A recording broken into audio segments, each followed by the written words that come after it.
اعوذ باللہ من الشیطان الرجیم بسم اللہ الرحمن الرحیم۔ السلام علیکم عزیز طلباء و طالبات، امید ہے آپ سب خیریت سے ہوں گے۔ آج کی اس ویڈیو کا آغاز اس دعا سے کرتے ہیں، اے میرے رب کریم ہمیں وہ علم عطا کیجیے جو واقعی ہمارے لیے مفید ہے، اور پھر ہمیں اس عمل کی توفیق دیجیے جو آپ کو پسند آنے والا ہے۔ ہمیں اپنے علم اور عمل حاصل کرنے کے بعد اترانے والا نہ بنائیے، ہمیں خود سے ڈرنے والا بنائیے، آمین ثم آمین۔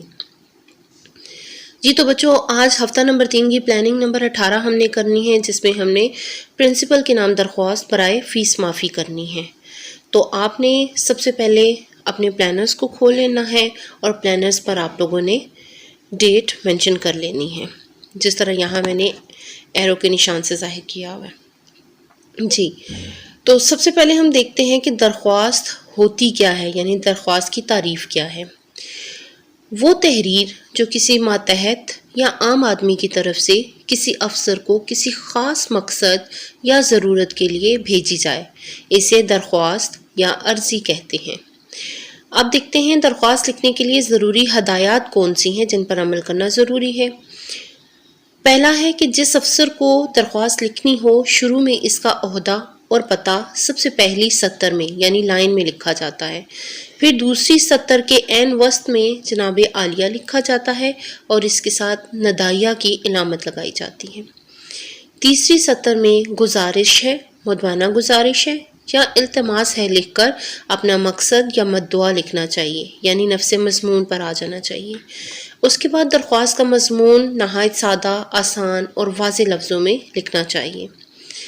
پھر آپ نے یہ بھی دیکھنا ہے کہ درخواست کا مقصد یعنی نفس مضمون لکھنے کے بعد آپ کی عین نوازش ہوگی، جو ہے آپ لکھیں گے، وہ بالکل جناب عالیہ کے نیچے ہونا چاہیے۔ اس کے بعد سب سے آخر میں اپنے صفحے کے انتہائی بائیں جانب آپ نے العارض یا درخواست گزار لکھنا ہے، اور اس کے بعد آپ نے العارض یا درخواست گزار لکھنے کے بعد اپنے نام کی جگہ الف ب جیم لکھنا ہے، اپنا نام نہیں لکھنا ہوتا۔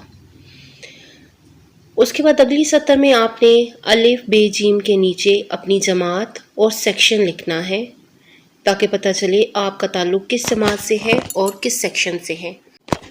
آخر میں صفحے کے انتہائی دائیں جانب درخواست گزار کے بالکل سامنے تاریخ لکھی جائے گی۔ اب میں آپ کے سامنے نمونے کے طور پر درخواست کا طریقہ کار پیش کر رہی ہوں، اس کو غور سے دیکھیے۔ پہلی لائن میں بخدمت جناب پرنسپل صاحبہ دار ارقم اسکول راولپنڈی، اس کے بعد پرنسپل صاحبہ کے بالکل نیچے جناب عالیہ، اور اس کے بعد ندائیہ کی علامت۔ درخواست شروع ہوئی مؤدبانہ گزارش ہے سے، اس کے بعد پورا نفس مضمون لکھا گیا۔ جس عنوان کے تحت آپ کو درخواست دی جا رہی ہے، آپ نے اس عنوان کے تحت درخواست کو مکمل کرنا ہے۔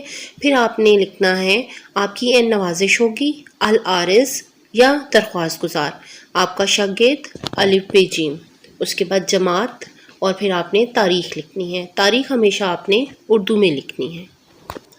اب آپ کے سامنے اسکرین پر ایک عنوان نظر آ رہا ہوگا، آپ نے اس عنوان کے تحت درخواست لکھنی ہے۔ عنوان ہے آپ کا پرنسپل کے نام درخواست برائے فیس معافی۔ آپ نے دیے گئے طریقہ کار کے مطابق آپ نے درخواست لکھنی ہے، اور نمونے کے طور پر ایک درخواست آپ کے سامنے میں پیش کر رہی ہوں، لیکن آپ نے کوشش یہ کرنی ہے کہ درخواست کو اپنے الفاظ میں لکھیں، اس کو کاپی نہیں کرنا۔ بخدمت جناب پرنسپل صاحبہ دار ارقم اسکول راولپنڈی، اگلی لائن میں جناب عالیہ اور اس کے بعد ندائیہ کی علامت۔ مؤدبانہ گزارش ہے، میرے والد کی آمدنی کم ہے اور گھر کے اخراجات بہت زیادہ ہیں، ایسے میں تعلیم جاری رکھنا میرے لیے مشکل ہو گیا ہے۔ میں اپنی جماعت میں ہمیشہ اول آتا ہوں، مجھے تعلیم حاصل کرنے کا بہت شوق ہے، اگر آپ میری فیس معاف کر دیں تو میں اپنی تعلیم کا سلسلہ جاری رکھ سکوں گا، آپ کی عین نوازش ہوگی۔ درخواست گزار آپ کا شاگرد الف ب جیم، پھر جماعت ششم، اور آگے جس سیکشن میں ہے وہ، اور پھر آپ نے دائیں جانب تاریخ لکھنی ہے۔ اب چلتے ہیں گھر کے کام کی طرف۔ گھر کا کام آپ کا یہ ہے کہ آپ نے اسی عنوان کے تحت درخواست اپنی کاپی پر بہت خوش خط انداز میں لکھنی ہے۔ اپنے کام کو وقت پر مکمل کیجیے، اپنا بہت زیادہ خیال رکھیے گا۔ اللہ حافظ۔